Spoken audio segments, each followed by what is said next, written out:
Bahrain থেকে আগত এক কাফেলার লোকেরা মদিনা শরীফে এসে রাসূলের কাছে সাক্ষাৎ করে কলেমা পড়ে ইসলাম গ্রহণ করেছিল।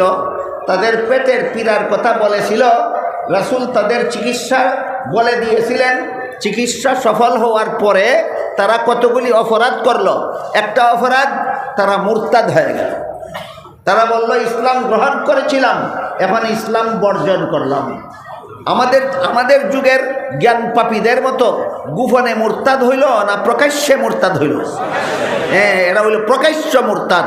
আর আমাদের সমাজের জ্ঞান পাপীরা হইল গোপন মুরতাদ।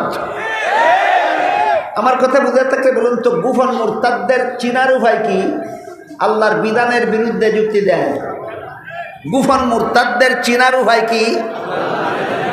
বলে না যে আমি মুসলমান নই, বলে আমি মুসলমান। তাইলে এই কারণে তার মুরতাদ হওয়া গোপন।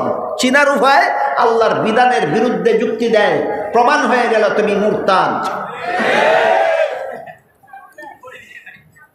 এক নম্বর অপরাধ করলো, মুরতাদ হয়ে গেল। 2 নম্বর অপরাধ করলো, রাসূলের রাখালের 4টা হাত পা কেটে দিল। 4 হাত পা, 2 পা কেটে দিল, 2 হাত কেটে দিল। বলুন তো, এমত অবস্থায় আরও যদি শারীরিক নির্যাতন চালানো হয়, সে কি পালিয়ে আত্মরক্ষারও সুযোগ থাকে? পালাবারও সুযোগ থাকে না। পাও 2টা কাটা, হাতে হামলা ফিরাবারও ক্ষমতা নাই, হাতও কাটা। 4টা হাত 4টা পা কেটে দিল, 2 নম্বর অপরাধ। 3 নম্বর অপরাধ, খেজুরের কাঁটা দিয়া এই অবস্থায় তার চোখ দুটোকে খুঁচিয়ে খুঁচিয়ে বন্ধ করে দিল। 5 নম্বর অপরাধ করল, এরা রাসূলের এই উটের পাল জবরদখল করে নিয়ে বাহরাইনের পথে রওনা হয়ে গেল। উটগুলি ছিনতাই করে নিয়ে যেই বাহরাইন থেকে তারা এসেছিল, সেই বাহরাইনের পথে রওনা হয়ে গেল। কতগুলি অপরাধ করলো? 1 নম্বর মুরতাদ হইল, 2 নম্বর রাখালের হাত পা কেটে দিল, 3 নম্বর খেজুরের কাঁটা দিয়ে এই রাখালের চোখ খুঁচিয়ে খুঁচিয়ে বন্ধ করে দিল, 4 নম্বর উটের পাল হরণ করে নিয়ে বাহরাইনের পথে রওনা হয়ে গেল। সাথে সাথে এই সংবাদ মদিনার বাইরের থেকে মদিনার ভিতরে রাসূলের কাছে পৌঁছে গেল। রাসূলের কাছে সংবাদ পৌঁছে যাওয়ার পর রাসূল একদল অশ্বারোহী সাহাবায়ে কেরামকে পাঠালেন তাদেরকে গ্রেফতার করার জন্য। একদল সাহাবা ঘোড়ার পিঠে সওয়ার হয়ে তাদের পিছু ধাওয়া করলেন।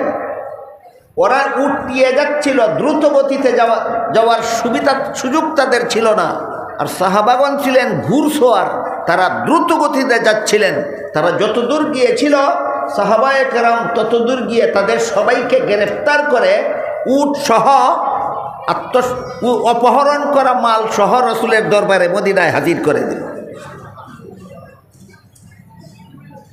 এই ঘটনাটাকে মুফাসসিরিনে কেরাম তাফসীরের কিতাবে সন্ত্রাস নামে আখ্যায়িত করেছেন।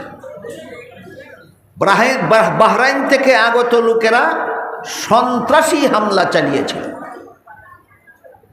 এই সর্বপ্রথম সন্ত্রাসী ঘটনার বিচার বর্ণনা করে আল্লাহ পাক রব্বুল আলামিন সূরা মায়েদার 33 নম্বর আয়াত নাযিল করলেন। ঘটনার মধ্যে আছে সন্ত্রাস, আর ঘটনা উপলক্ষে নাজিলকৃত আয়াতের মধ্যে আছে সন্ত্রাস দমনের ব্যবস্থা। ঘটনার মধ্যে আছে সন্ত্রাস, আর ঘটনা উপলক্ষে নাজিলকৃত আয়াতে আছে সন্ত্রাস দমন ব্যবস্থা। আমরা একটা একটা করে বোঝার চেষ্টা করি। আমাদের বর্তমানে জাতীয় এবং আন্তর্জাতিক পর্যায়ে কতগুলি কুখ্যাত সন্ত্রাসী আছে। এই সন্ত্রাসীদের কাজই শুধু নিরীহ মানুষের উপর হামলা করে তাদেরকে হত্যা করা এবং তাদের ধন সম্পদ লুট করা। আমাদের জাতীয় পর্যায়েও এই ধরনের কুখ্যাত সন্ত্রাসী অভাব নাই, আন্তর্জাতিক পর্যায়েও এই ধরনের কুখ্যাত সন্ত্রাসীর অভাব নাই। কিন্তু সবচেয়ে বড় দুঃখজনক ব্যাপার হইল, এই সন্ত্রাসীরা যেসব সন্ত্রাসী হামলা করে খুন খারাপি করে যাচ্ছে, নিরীহ মানুষের ধন সম্পদ লুটে নিয়ে যাচ্ছে, এরা এই সমস্ত সন্ত্রাসী কর্মকাণ্ড চালাচ্ছে, সন্ত্রাস দমনের নামে। সন্ত্রাসীরা সন্ত্রাসী কর্মকাণ্ড চালাচ্ছে কিসের নামে?